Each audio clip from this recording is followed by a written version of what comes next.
Once upon a time in a city that never slept, where the river of commerce flowed and the factories of progress churned, there lived an old clockmaker. His name was Tobias. His face was like an old leather wallet, creased and worn. His eyes were like polished brass clocks, ticking away the seconds. In his shop, amongst the cacophony of ticking clocks of every shape and sound, there was one clock that was always covered. It was made of pure gold, and people whispered it held a secret. But what secret could a clock hold? And why did its maker keep it hidden? It all started when a poor orphan boy named Elias stumbled into the clockmaker's shop one evening. He was hungry, cold, and alone. The city had been harsh on him, and his small frame knew every inch of its rough pavement. Sneaking into the clock shop was a desperate attempt to find something, anything, to eat. But instead of food, he found a golden clock. It was unlike any clock he had ever seen. Its hands seemed to move with a life of their own, and its ticking sounded like a heartbeat. But what caught Ilias's attention was the sweet aroma that seemed to emanate from the clock. It smelled like warm bread, cinnamon, and apples, like home. And in that moment, driven by hunger and curiosity, Elias did something he never imagined he would. He uncovered the golden clock. And then the most unexpected thing happened. The clock spoke. Its voice was like the chime of a distant bell, echoing through the chambers of Elias's heart. "Uncover me," it said, "and I will show you the secret of time." Before Elias could respond, the clock fell silent, and the only sound that filled the shop was the ticking of other clocks. Confused and frightened, Elias wanted to run, but his feet were rooted to the floor. He couldn't understand what the clock had said, but its words echoed in his mind. "Uncover me, and I will show you the secret of time." As the night wore on, Elias continued to ponder the clock's words. Should he trust it? Was it a trick? Or was there something more? Finally, he decided he had nothing to lose. He uncovered the golden clock again. "Show me the secret of time," he whispered, hoping the clock would answer. It ticked, then began to glow. A soft, ethereal light enveloped the shop, and Elias felt a strange sensation all around him. The air shimmered, and when it cleared, the clock glowed brighter than ever before. Then, right before his eyes, its hands spun backward. Elias watched in disbelief as the hands turned and turned until they reached midnight. Then the strangest thing happened. The entire shop seemed to vanish, leaving Elias standing in a dark and unfamiliar place. He was in the same clock shop, but it was different. There were no clocks on the walls, no tools on the workbench, and there was no sign of the old clockmaker anywhere. As his eyes adjusted to the dim light filtering through the dusty window, Elias noticed a young man standing in the middle of the room.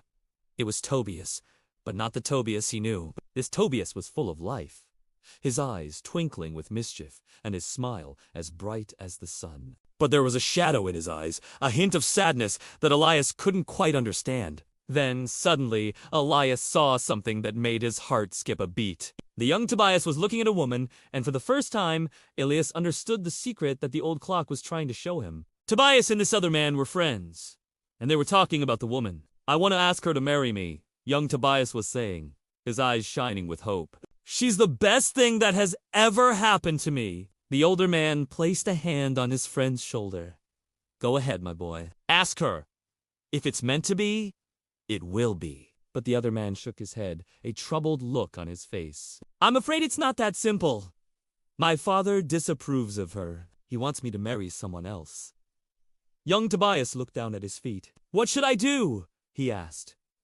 The older man's voice was firm. "Don't let anyone stand in the way of your happiness. Tobias, go after what you want." Young Tobias nodded, determination in his eyes. "You're right, Thomas. Thank you." As the scene continued to unfold before his eyes, Elias realized that the golden clock wasn't just a clock.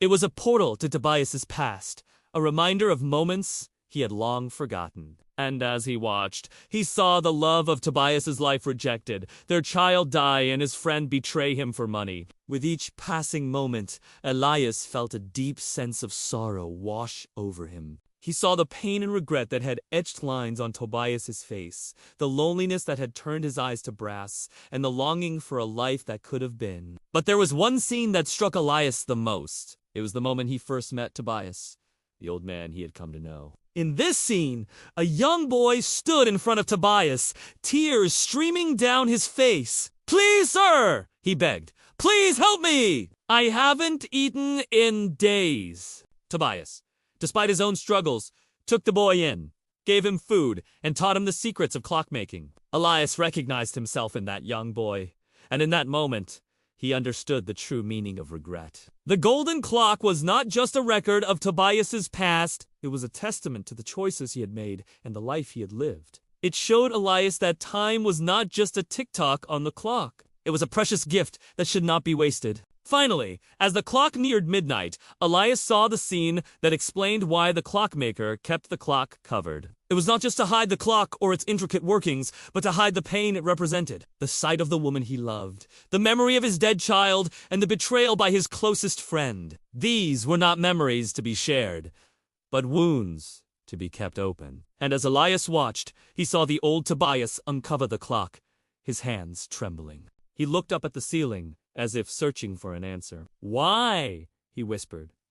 The clock ticked, but there was no reply. Elias felt a surge of empathy for the old man. He had carried this burden for so long, and now he was sharing it with a stranger. And then something amazing happened. As the clock chimed midnight, Elias reached out to touch the old clock, but in a blink of an eye, he vanished from the scene. And when he opened his eyes, he found himself back in the present-day clock shop, standing beside the golden clock. But he was not the same Elias who had entered the shop. He was different. The experience had changed him. To his surprise, Tobias was standing beside him, his eyes filled with a mixture of confusion and gratitude. "Thank you," the old man said, his voice hoarse with emotion. "You have shown me the value of my regrets. I have carried them for so long, but now I feel lighter." Then, as if realizing something, Tobias looked at Elias with newfound clarity. "You were the boy from my past," he said, "the one I helped all those years ago. You have grown into a fine young man."